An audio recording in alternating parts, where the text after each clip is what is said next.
നാൾതോറും നമ്മുടെ ഭാരങ്ങളെ ചുമക്കുന്ന കർത്താവ് വാഴ്ത്തപ്പെടുമാറാകട്ടെ. എല്ലാ പ്രിയപ്പെട്ടവർക്കും പ്രഭാത വന്ദനം. ഇത് പ്രഭാത സന്ദേശം.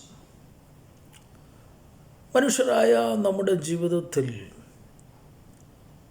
പലപ്പോഴും ധാരാളം അവിശ്വസ്തതകൾ, അവിശ്വാസമൊക്കെയും കടന്നു വരാറുണ്ട്. കാരണം നാം മനുഷ്യരായതുകൊണ്ട് പാളിച്ചകൾ, തെറ്റുകൾ, കുറ്റങ്ങൾ, കുറവുകൾ ഒക്കെ നമ്മുടെ ജീവിതത്തിൽ വന്ന് ഭവിക്കാറുണ്ട്.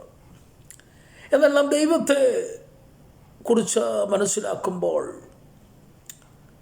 നമുക്കിങ്ങനെ കാണുവാൻ കഴിയുന്നു. 2 തിമോഥെയോസ് ലേഖനം 2-ാം അധ്യായം അതിൻ്റെ 13-ാം വാക്യത്തിൽ അപ്പോസ്തലൻ പറയുകയാണ്, നാം അവിശ്വസ്തരായി തീർന്നാലും കർത്താവ് വിശ്വസ്തനായി പാർക്കുന്നു. തൻ്റെ സ്വഭാവം ത്യജിപ്പാൻ അവന് കഴിയുകയില്ലല്ലോ.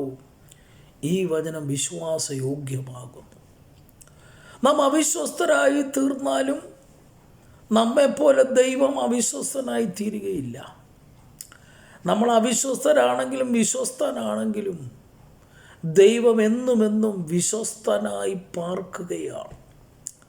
തൻ്റെ ദൈവിക സ്വഭാവങ്ങളിൽ മാറ്റം വരുന്നില്ല. അങ്ങനെയെങ്കിൽ നാം അവിശ്വസ്തരായി ജീവിക്കുവാൻ ദൈവസന്നിധിയിൽ ദൈവമുമ്പാകെ നാം അവിശ്വസ്തരായിരുന്നാൽ ദൈവം വിശ്വസ്തനായി നിന്നുകൊണ്ട് നമ്മുടെ അവിശ്വസ്തതയ്ക്ക് തീർച്ചയായും അവൻ ശിക്ഷ വിധിക്കുവാനിടയായിത്തീരും. എന്നാൽ നാം വിശ്വസ്തരായി തന്നെ ദൈവസന്നിധിയിൽ നിൽക്കുന്നുവെങ്കിൽ ദൈവം തൻ്റെ വിശ്വസ്തതയിൽ നമ്മെ അനുഗ്രഹിക്കുകയും ദൈവം നമ്മോട് കരുണ കാണിക്കുകയും ചെയ്യും.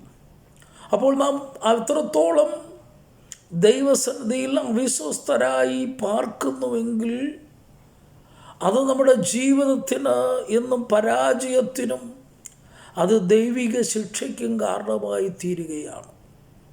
എന്നാൽ നാം വിശ്വസ്തയോടെ ദൈവസന്നിധിയിൽ നിൽക്കുവാൻ ശ്രമിച്ചാൽ, ദൈവസന്നിധിയിൽ വിശ്വസ്തയോടെ ജീവിക്കുവാൻ നാം തയ്യാറായാൽ സർവശക്തനായ ദൈവം തൻ്റെ വിശ്വസ്തത കൊണ്ട് നമ്മെ അനുഗ്രഹിക്കുകയും നമ്മെ ആശീർവദിക്കുകയും ചെയ്യുവാനിടയായിത്തീരും. ദൈവം നാം അവിശ്വസ്തരാകുമ്പോൾ ദൈവം അവിശ്വസ്തനായി തീരുന്നില്ല. തൻ്റെ സ്വഭാവത്തിന് മാറ്റമുണ്ടാകുന്നില്ല. കാരണം ദൈവം നീതിമാനാണ്, സത്യവാനായ ദൈവമാണ്, സർവശക്തനായ ദൈവമാണ്. തൻ്റെ നീതി ദൈവം അതാത് സമയങ്ങൾ ചെയ്തെടുക്കുന്ന ദൈവമാണ്. അങ്ങനെയെങ്കിൽ ഇവിടെ ആർക്കാണ് സ്വഭാവത്തിന് മാറ്റം വരേണ്ടത്? നമുക്കാണ് മാറ്റം വരേണ്ടത്. മനുഷ്യരായ നമ്മൾക്കാണ് മാറ്റം വരേണ്ടത്. നമ്മളിലെ അവിശ്വസ്തത നമ്മൾ തിരിച്ചറിയുന്ന ദൈവം മുമ്പാകെ വരുമ്പോഴാണ്. കാരണം അവിശ്വസ്തരുടെ മുമ്പിൽ നാമും അവിശ്വസ്തരായിരുന്നാൽ നമുക്ക് തിരിച്ചറിയുവാൻ കഴിയുകയില്ല. വിശ്വസ്തനായ ദൈവത്തിൻ്റെ മുമ്പിൽ വരുമ്പോഴാണ് അവിശ്വസ്തരായ നമ്മുടെ അവിശ്വസ്തതയുടെ ആഴം നമുക്ക് ഗ്രഹിക്കുവാൻ കഴിയുന്നത്.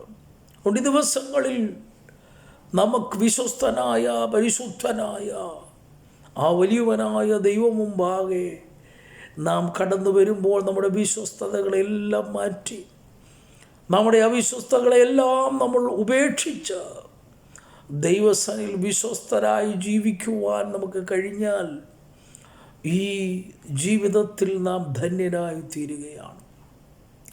ദൈവത്തോടടുക്കുമ്പോൾ ദൈവിക രക്ഷയും ദൈവിക പ്രതിഫലവും നമ്മൾ പ്രാപിക്കുന്നത് പോലെ മറുവശം നാം എത്രത്തോളം അവിശ്വസ്തരായി ദൈവം മുമ്പാകെ നിന്നാൽ ആമേൻ അവിശ്വസ്തതയ്ക്കൊക്കെ അതിൻ്റെ പ്രതിഫലമെന്ന് പറയുന്നത് ശിക്ഷയാണ്, രക്ഷയല്ല എന്നുള്ളത് നാം മനസ്സിലാക്കണം.